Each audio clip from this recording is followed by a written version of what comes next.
할렐루야. 한 주간 평안하셨습니까?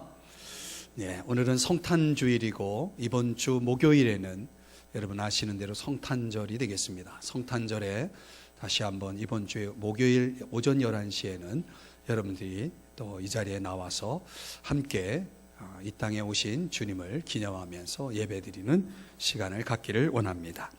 오늘의 말씀은 두 머슴의 이야기로 시작을 하려고 합니다. 먼저 평안북도 정주라는 곳에서 머슴살이를 하던 한 청년의 이야기입니다. 눈에는 총기가 있고요, 동작이 아주 빠르고 아주 총명한 청년이었다고 합니다. 아침이면 일찍 일어나서 마당을 쓸었고요, 일을 스스로 찾아서 하는 그런 성실한 청년이었다고 합니다. 그는 아침이면 주인의 요강이 뭔지 아시죠? 아시는 분들은 아실 겁니다. 주인의 요강을 깨끗이 씻어서 햇볕에 말려가지고 다시 안방에 들여 놓았다고 합니다. 이 주인이 딱 보니까 이 청년이 너무 괜찮아요. 그리고 머슴으로 살기에는 너무 아깝다라는 그런 생각을 하고 그 청년을 평양의 숭실대학에 입학을 시켜 주었다고 합니다. 그리고 공부를 마치고 그는 고향으로 돌아와서 오산에 있는 오산학교의 선생님이 되었고요. 후에 그는 이 숭실대학교 간 그는 민족의 독립운동가로 활약을 하게 됩니다. 그분이 다름 아닌 조만식 선생님이십니다. 이 조만식 선생님의 이야기 속에서 이제 그가 후에 사람들이 이렇게 물었어요. 어떻게 선생님, 머슴이 그것도 대학을 가고 선생님이 되고 민족의 이 어떻게 보면 영웅이라고 할 수 있는 이 독립운동가가 어떻게 될 수 있었습니까? 라고 물었을 때에 그분에게 이제 그 질문하는 분에게 선생님이 이렇게 말씀하셨대요. 주인의 요강을 정성 들여 씻는 성의를 보여라. 이렇게 한마디 해 주셨다고 합니다. 여러분, 위생적으로 좀 지저분할 수 있고 어떻게 보면 그 천한 일일 수 있는 그 요강을 정성 들여서 씻는 그 성의, 이 도대체 그 교훈이 던져주는 그 내용이 무엇이겠습니까? 오늘 우리는 남의 요강을 닦는 그 태도 속에 있는 정신을 한번 배울 필요가 있습니다. 그것은 다름 아닌 겸손이고 그리고 자기를 낮추는 마음이게 되겠죠. 여러분, 이 지구상에 머슴 중에 머슴으로 오신 분이 바로 예수님이십니다. 우리 예수님은 더 이상 낮아질 수 없는 곳으로 오셔서 인간의 몸을 입을 뿐만 아니라 머슴 중에 머슴으로 오셔서 33년 동안 사셨다가 십자가에 죽으시고 그리고 우리의 인류의 구속에 큰 문제, 죄악의 문제를 해결하신 분이세요. 그럼 오늘 우리가 이 성탄의 계절에 주님 앞에서 저와 여러분이 회복해야 할 것은 머슴의 정신이죠. 겸손과 그리고 자기를 낮추고 섬기는 이런 마음을 우리가 배워야 할 것입니다. 또 하나의 머슴은 미국에서 일어난 일인데요. 미국 남북전쟁이 터지기 몇 해 전의 일이라고 합니다. 오하이오주에 아주 큰 이 농토를 가지고 있는 부호인 테일러라고 하는 분의 농장에 한 거지 소년이 굴러 들어왔다고 해요.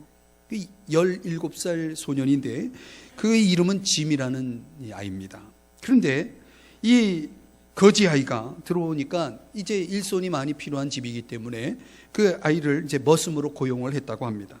3년 뒤에 이 머슴이 그 주인 테일러 씨의 하나밖에 없는 외동딸을 사랑하게 돼요. 그것도 둘이 또 사랑하게 됩니다. 그래서 주인이 화가 나가지고 그 소년을 쫓아냈습니다.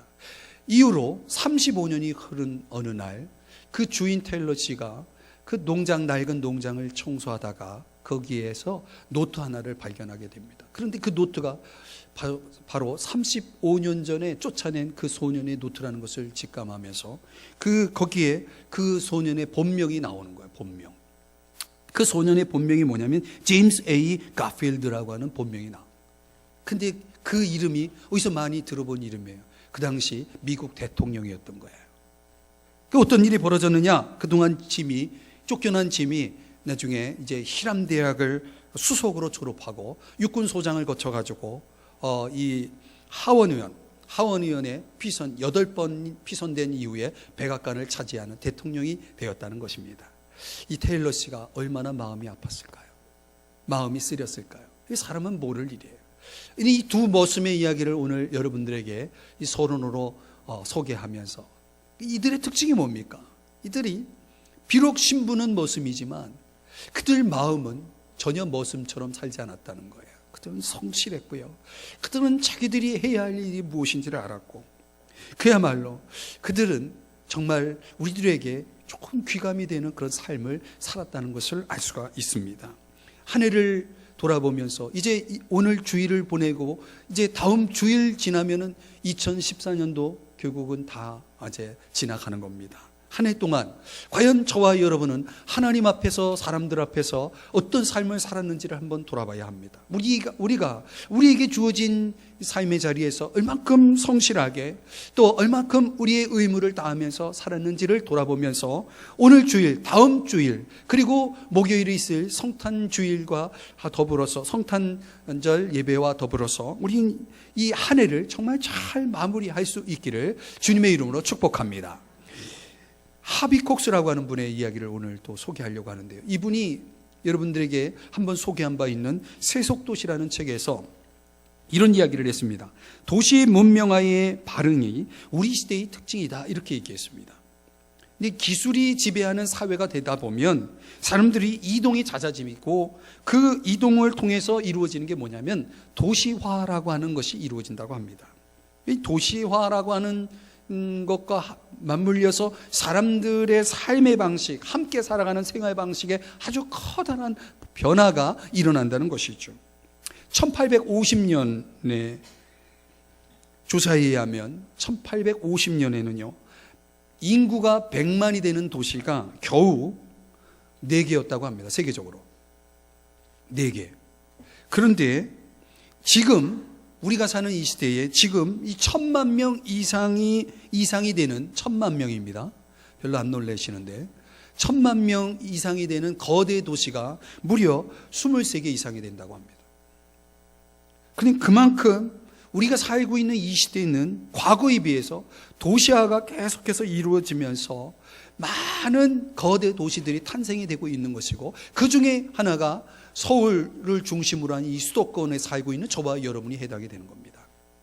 그리고 얼마 전까지만 해도, 몇 년 전까지만 해도 이 삼성지구의 이 지역이라고 하는 것은 어떻게 보면 작은 마을이었습니다. 그런데 제가 최근에 이렇게 더욱 느끼는 거지만 참 사람들이 많아졌구나라는 생각을 해보게 됩니다. 이 주변에 어딜 가도 말이죠, 사람들이 참 많아요. 아이들도 많고, 이 삼성지구가 신도시만큼 이렇게 도시화가 계속해서 급속도로 지금 이루어지고 있구나. 이제 향후 1, 2년이 지나면 또 어떤 모습으로 변하게 될까 참 기대가 되고 그렇습니다.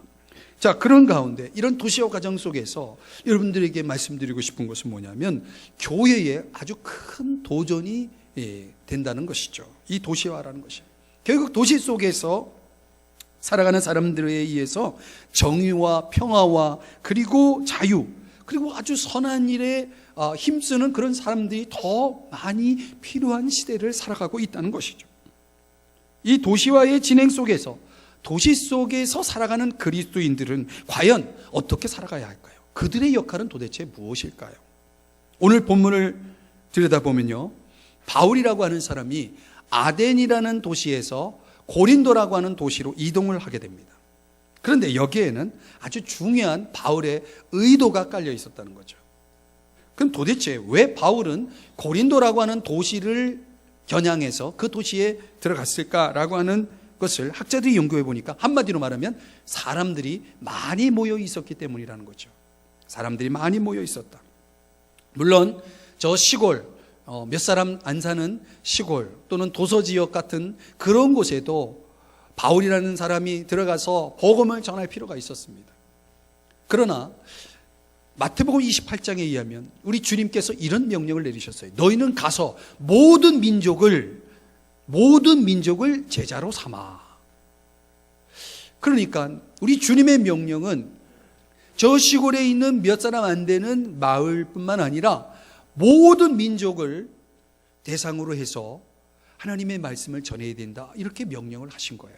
그럼 바울은 그런 면에서 복음을 들어야 될 사람이 너무 많습니다.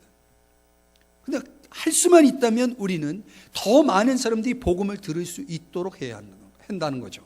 그런 차원에서 바울은 사람들이 좀 더 많이 모여 있는 곳에서 복음을 전해주고 그들이 듣고 믿을 수 있도록 기회를 주어야 한다라고 하는 전략, 일종의 전략을 가지고 있었던 것이죠.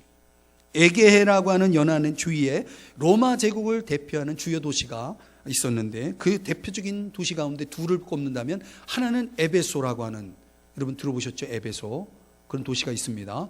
에베소라는 도시, 그리고 또 하나는 고린도라는 도시입니다. 그런데 인구로 말하면 에베소는 한 50만, 고린도는 놀라지 마세요, 무려 그 당시로 75만. 하나도 안 놀래요. 하도 거대 도시에 사시는 분들이라서, 거대하신 분들이라서 별로 안 놀라는데 대단한 인구가 모여 살았다는 거예요. 에베소는 종교도시고, 바로 앞에 들렸던 아덴이라고 하는 도시는 여러분 아시듯이 지난주에 나눴죠. 지적인 도시입니다. 거기는 인구가 겨우 1만 정도의 인구가 살고 있었다는 걸 말씀드렸어요. 그러니까 거기에 비하면 고린도 도시라고 하는 것은 얼마나 거대 도시라는 것을 여러분이 아셔야 됩니다. 그런 차원에서 이 고린도는 거대한 상업도시로 형성이 되어 있었던 것이죠. 자, 그런 차원에서 오늘 본문은 고린도에서 벌어진 이야기를 소개하면서, 이 고린도에서 무려 바울이 11절의 말씀에 가보면 1년 6개월이라는 긴 기간 동안 사역을 하게 됩니다. 여기에는 아주 중요한 전략이 깔려 있어요. 1년 6개월 동안 다른 도시와는 비교가 안 될 정도로 아주 긴 시간 그는 고린도에 머물면서 많은 영향을 주었던 것을 알 수가 있습니다. 중요한 사실은 바울은 가는 곳마다 그리스도인들의 영향, 그리스도인으로서의 영향력을 보여주었다는 것이죠. 오늘 도시화의 과정 속에서, 도시 속에 살아가는 저와 여러분, 우리 그리스도인 된 저와 여러분이 바로 이 바울이 보여준 영향력을 배울 필요가 있다는 것입니다. 오늘 성경에는 세 가지의 영향력을 보여주고 있습니다. 첫 번째는 한번 따라 하실까요? 도시에서의 영향력. 자, 좀 더 설명을 해보겠습니다. 과연 고린도라고 하는 도시는 어떤 도시냐? 한마디로 말하면 교만과 부도덕으로 꽉 차 있었던 도시다라고 하는 것입니다. 말씀드린 대로 이 고린도라고 하는 도시는 줄리어스 시저가 BC 46년경에 재건한 도시인데요, 75만이라고 하는 그 당시로는 상상할 수 없는 인구들이 몰려들었다는 것은 거기에 얼마나 많은 사람들이 상업적인 이유를 인해서 몰려들었는지 알 수가 있습니다. 여러분, 사람은 종교에 관심이 있습니까? 지식에 관심이 있습니까? 돈 버는 데 관심이 있습니까? 잘 아시네요. 그러니까 사람들이 아덴이라는 도시와 에베소라는 도시와 그리고 또 고린도라는 도시, 세 도시 중에 어디로 갈까? 당연히 돈 벌러 상업도시인 고린도로 몰려들었다는 것입니다. 그래서 고린도는 아주 상업적으로 굉장히 발달한 도시예요. 그러다 보니까 부가 형성이 되고, 부에 따라서 문화가 형성이 되고, 거기에 문명이 따라오는 것이죠. 그러면 사람들은 이런 차원으로 가면 어떻게 되냐? 자, 돈이 생겨요? 가진 것이 많아져요? 그러면 사람이 어떻게 되겠습니까? 두 가지가 따라옵니다. 하나는 교만, 두 번째는 부도덕. 죄송합니다. 여러분에게 해당이 안 될 수도 있습니다. 그런데 대부분 제가 몇몇 도시를 좀 가봤는데, 그런 몇몇 도시에서 만난 정말 잘 사는 사람들은 두 가지의 조건을 다 가지고 있었어요. 하나는 교만이고 또 하나는 부도덕입니다. 바울은 그런 교만하고 부도덕한 고린도라는 도시에 들어가서 무엇을 했냐? 한마디로 말하면 십자가의 복음을 전했다는 것입니다. 고린도전서는 고린도 사람들에게 보낸, 고린도 교회 성도들에게 보낸 바울의 편지입니다. 그 편지에서 바울이 뭐라고 얘기했냐면, 나는 너희 중에서 그리스도, 예수 그리스도와 그의 십자가에 못 박히신 것 외에는 아무것도 알지 아니하기로 작정하였다, 이렇게 이야기를 하고 있습니다. 그러니까 바울은 말하자면 바울은 바울은 철저하게 고린도 사람들에게 십자가의 복음을 전했다는 거예요. 그럼 왜 십자가의 복음을 전했을까요? 이유는 간단해요. 그들의 교만을 깨기 위해서. 사람들은 스스로 자신이 가지고 있는 것으로 자기 인생을 구원할 수 있다고 생각합니다. 아니, 영원히 살 수 있을 것이라고 착각합니다. 그럼 바울은 인간을 구원할 수 있는 것은 너희들이 가지고 있는 지적인 것, 너희들이 가지고 있는 재물적인 것, 이런 것이 아니라 인간을 구원할 수 있는 것은 오직 예수 그리스도의 십자가밖에 없다라는 사실을 강조하기 위해서 그는 다른 여러 가지 성경적인 지식이 있지만 다른 거 전하지 않고 십자가의 복음을 전했다는 것입니다. 또 바울은 부도덕한 고린도 교인들을 향해서, 고린도 사람들을 향해서 십자가의 복음을 전했다는 것입니다. 이 부도덕한 사람들, 배경적인 것을 설명드리면 고린도라고 하는 도시 안에는 아크로코린트라고 하는 아주 큰 바위, 언덕이 있었는데요. 거기에 우리 아프로디테라고 하는 용어를 들어보셨는지 모르겠는데 사랑의 여신, 우리에게는 비너스라고 하는 이름이 익숙하죠. 비너스 여신을 모시는 신전이 있었어요. 신전, 아주 거대한 신전이 있는데 거기에 그 당시에 무려 1000명의 여자가 노예로 여신을, 그 비너스 여신을 섬기고 있었다는 거예요. 1000명의 여자들이. 그런데 그들이 밤에는 뭘로 돌변하냐면 매춘행위를 하는 여인으로 돌변합니다. 그러니까 낮에는 여신을 섬기고 밤에는 매춘행위를 통해서 이 고린도 교회 전반에 퍼져 있는 이 부도덕한 타락한 일들이 얼마나 성행했는가를 우리가 알 수가 있어요. 그래서 그 당시 수고이자 별명이 뭐냐면 고린도 사람들 같다라고 하는 그런 별명이 있었다고 그래요. 너 고린도 사람 같다. 이 말은 무슨 얘기냐면 성적인 부정을 저지르다, 이런 뜻을 가지고 있는 용어로 그 당시 이런 수고가 사람들에게 회자되고 있었다는 것입니다. 여러분, 이 음란하고 허영심에 차 있는 이들이 들어야 할 메시지가 뭐냐? 그 메시지가 뭐냐? 회개하랍니다. 회개하라. 한번 따라 하십시다. 회개하라.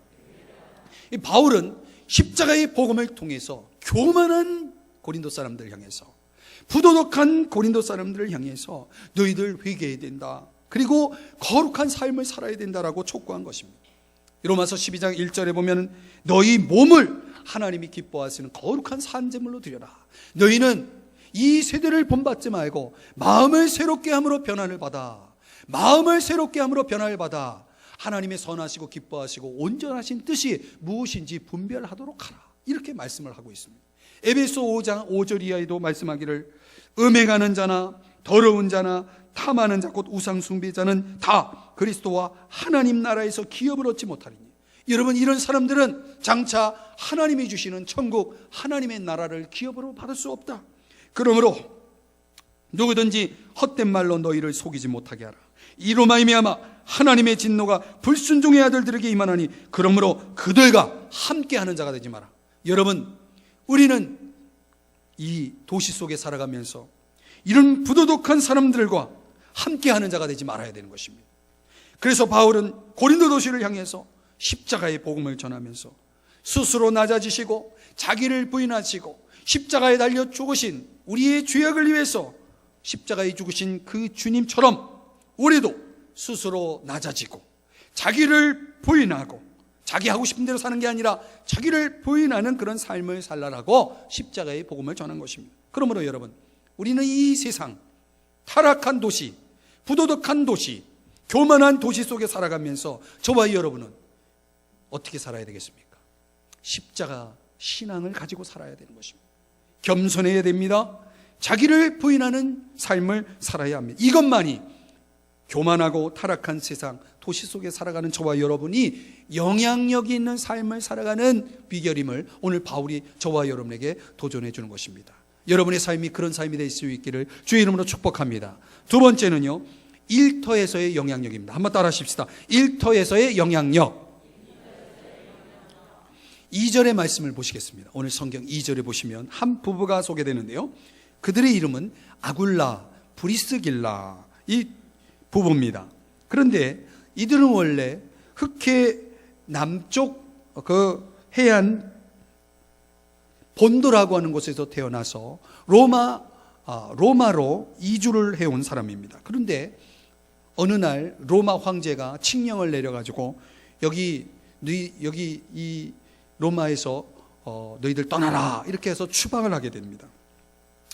그 원인이 뭐냐면 유대 공동체와 자꾸 그리스도인들이 예수 믿는 사람들이 자꾸 분란을 일으키고 소동을 일으키니까 예수 믿는 사람들 너희들 다 떠나라 이렇게 한 것입니다.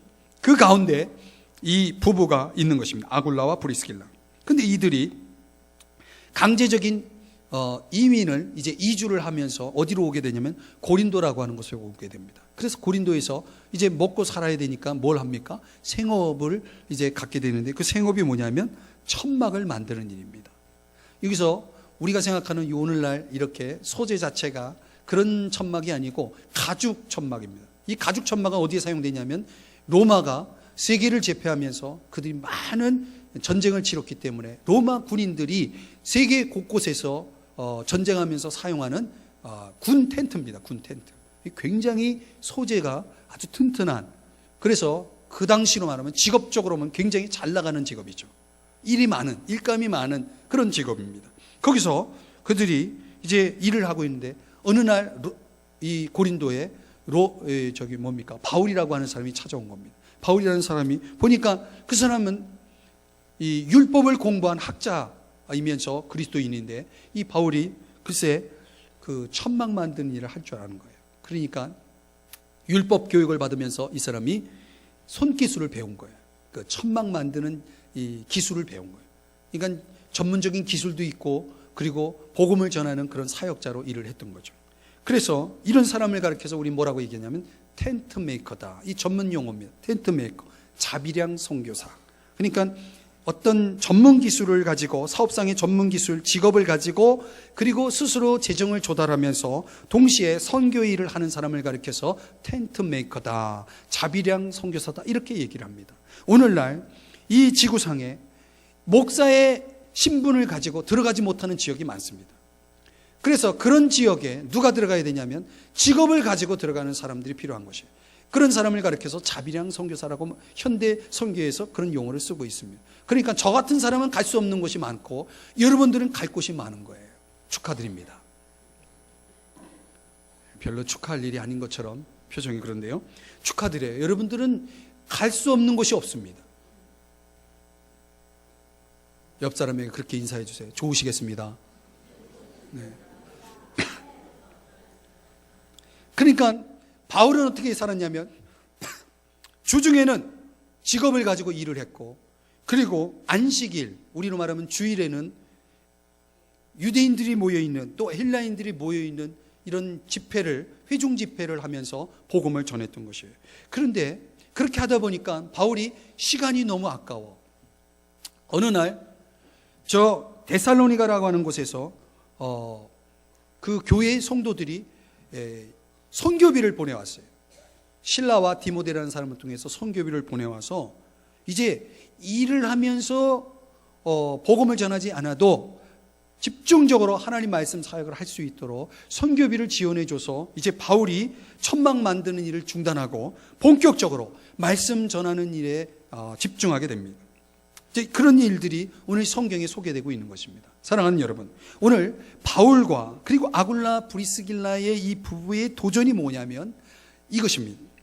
직업의 현장 속에서, 여러분이 가지고 있는 직업이 있죠. 이 직업의 현장 속에서 예수 그리스도를 전하면서 살 수 있다는 것입니다.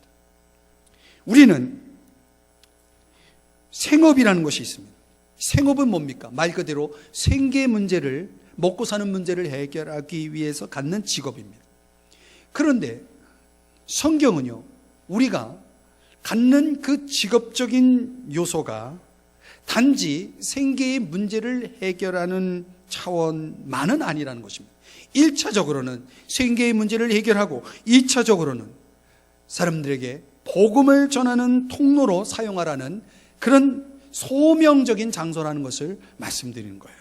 그 바울은 자기가 가지고 있는 기술로 누구를 만나냐면 브리스길라 아굴라라는 이 부부를 만나가지고 같이 생계의 문제를 같이 해결하면서 한쪽으로는 열심히 복음을 전하는 일을 했던 거예요.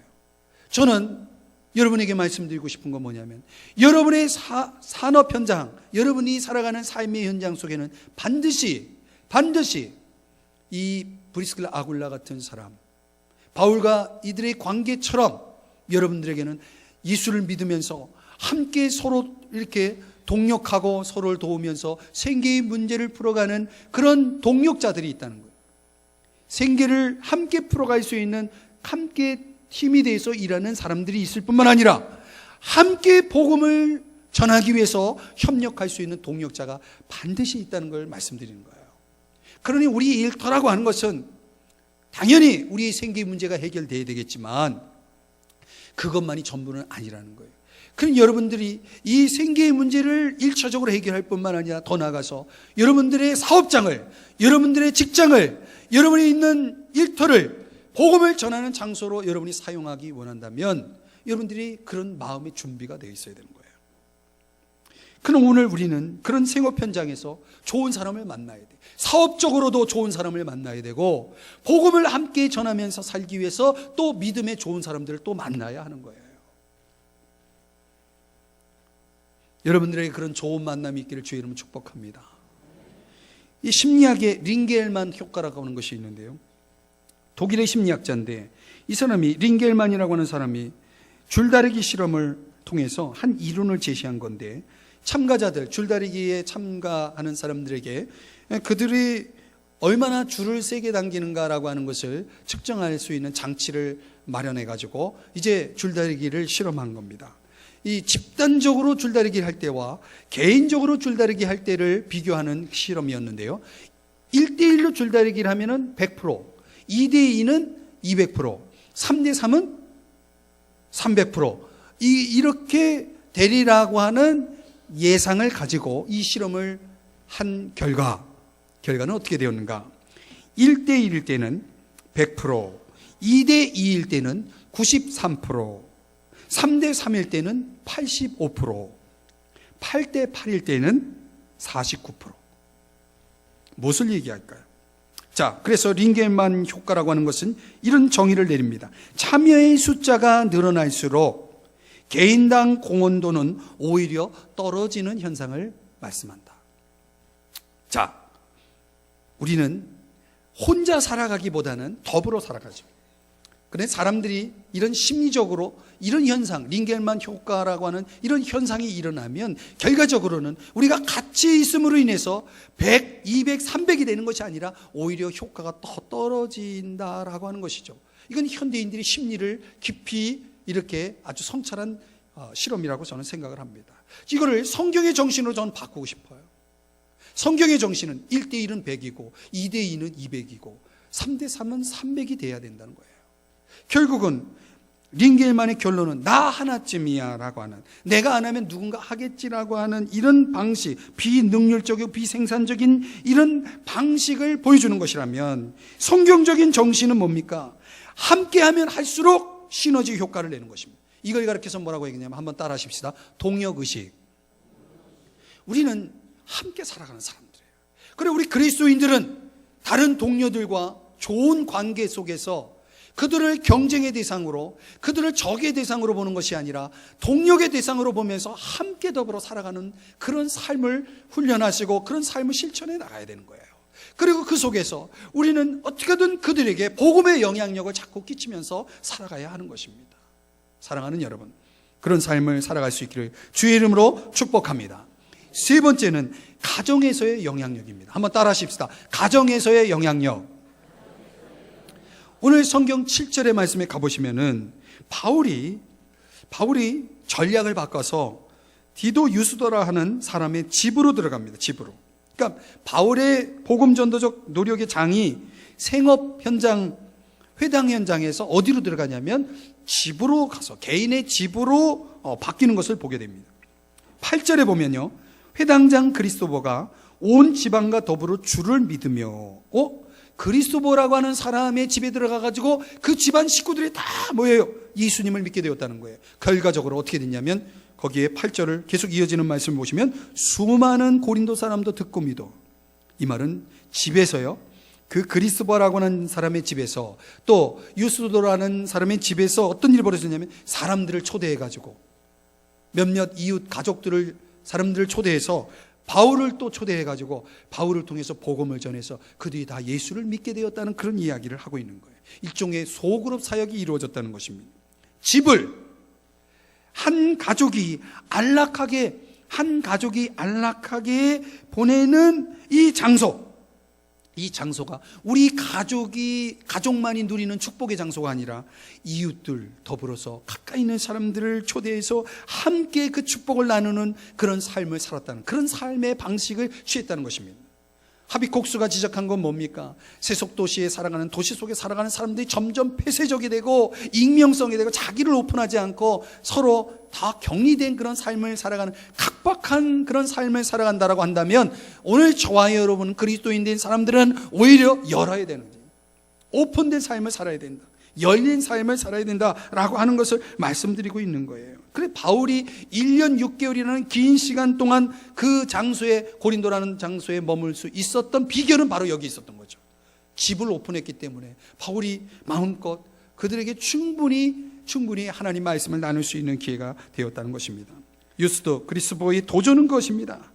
우리의 집이 우리만의 안락의 장소고 축복의 장소가 아니라 우리 이웃과 더불어 함께 나아갈 수 있는, 누릴 수 있는, 축복을 누릴 수 있는 장이요 복음의 교제를 나눌 수 있는 장이라는 사실을 우리에게 도전해 주고 있는 것입니다. 사랑하는 여러분, 여러분의 가정은 어떻습니까? 나의 가족을 넘어서, 나의 가족만의 축복을 넘어서 이웃들에게 얼마나 흘러가고 있는지를 말씀드리고 싶어요. 저 과거에 존 크리스토스트럼이라고 하는 이 유명한 사람은 이런 얘기를 했습니다. 우리는 우정을 통해서 장소와 계절까지 사랑하게 된다. 그것은 꽃들이 그 주위에 사랑스러운 꽃잎들을 흩뿌리듯이 친구들도 그들이 사는 곳까지 사랑을 가져오기 때문이다. 사랑을 가져오기 때문이다. 사랑하는 여러분, 우리의 사랑이 우리만의 사랑이 아니라 그 사랑이 흘러가고 또 흘러가서 우리가 처한 그 모든 삶의 연장 속에 그 사랑이 흩뿌려질 수만 있다면 얼마나 훈훈한 삶을 살아가겠습니까?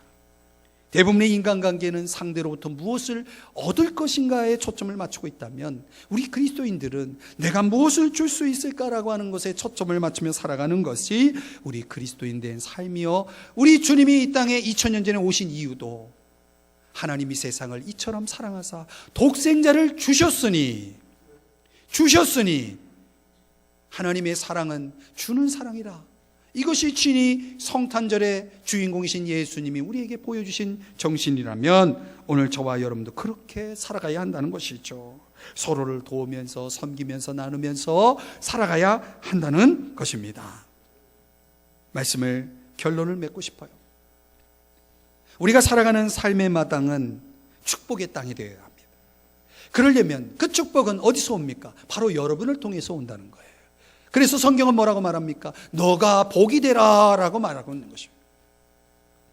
복을 원하지만 말고 여러분 자신이 복이 되는 게 중요하다. 성경은 이렇게 말씀하고 있다는 것입니다. 오헬리 작품의 크리스마스 선물의 이야기를 소개하고 말씀을 정리해 봅니다. 우리가 잘 아는 대로 거기 주인공 델리와 짐, 오늘 짐 얘기가 또 2번 나오죠. 이 델리와 짐이라는 부부 이야기잖아요.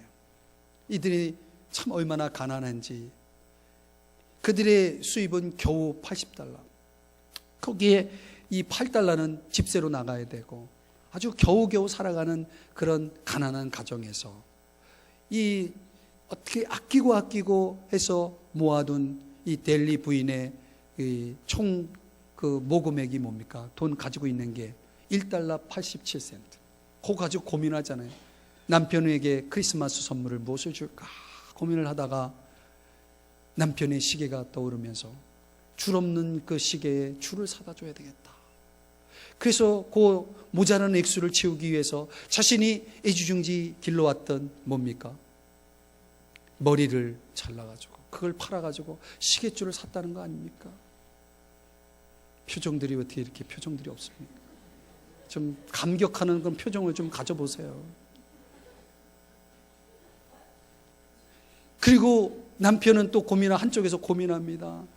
사랑스러운 아내의 그 긴 머리에 예쁜 핀 하나 꽂을 것이 없으니 참 안타깝다 해가지고, 그래서 생각한 게 뭡니까? 줄 없는 시계 갖고 있으면 뭐하나, 그 시계 팔아가지고 사랑하는 아내 머리핀이라도 사줘야 되겠다, 그래서 머리핀을 샀다는 거 아닙니까? 빨리 표정 관리하세요, 자매님들, 형제님들. 자, 그래서 결국 그들이 선물을 딱 가져왔을 때 어떤 일이 벌어졌습니까? 시계는 간데 없고요, 머리는 간데 없는 것입니다. 그들은 어리석은 행동을 한 것입니다. 그러나 어찌 그들의 행위를 어리석다 말할 수 있을까요? 그들은 비록 머리핀을 꽂을 머리가 없고 시계가 없었지만은 그들은 그들의 행위를 보면서 서로 희생의 그 사랑을 확인했고, 그래서 그들은 행복하지 않았겠습니까? 꼭 우리의 것이 채워져야 행복한 것은 아니라는 것을 저는 이 크리스마스 선물이라는 작품 속에서 배우게 되는 것입니다. 성경적인 삶이라는 것은, 영향력 있는 삶이라고 하는 것은 내가 무엇을 얻었을 때 주어지는 것만이 아니라 그것이 더 나아가서 얼마나 흘러갈 수 있느냐, 도시 속에서 십자가의 신앙을 가지고, 더 나아가서 일터 속에서 동력의식을 가지고 섬기면서 복음을 나누면서 가족과 이웃들과 더불어서 얼마만큼 그들을 섬기면서 복음의 교제를 나누면서 살아갈 것이냐라고 하는 이런 바울이 보여줬던 이 도전들, 오늘 이 성경 속에서 보여준 이 영향력이 오늘 저와 여러분의 삶에도 있을 때, 오늘 이 오엘리 작품 속의 크리스마스 선물의 이 작품 속에서 이 부부가 느꼈던 그 행복, 부족하지만 그 속에서 느꼈던 최고의 행복이 오늘 저와 여러분의 삶의 현장 속에 있지 않겠습니까? 오늘 이 추운 겨울에 저와 여러분의 삶 속에 바울의 영향력, 그리고 이 사랑하는 이 부부의 아름다운 행복한 이 역사들이 우리의 삶의 현장 속에 가득하기를 주님의 이름으로 축복합니다. 기도하겠습니다.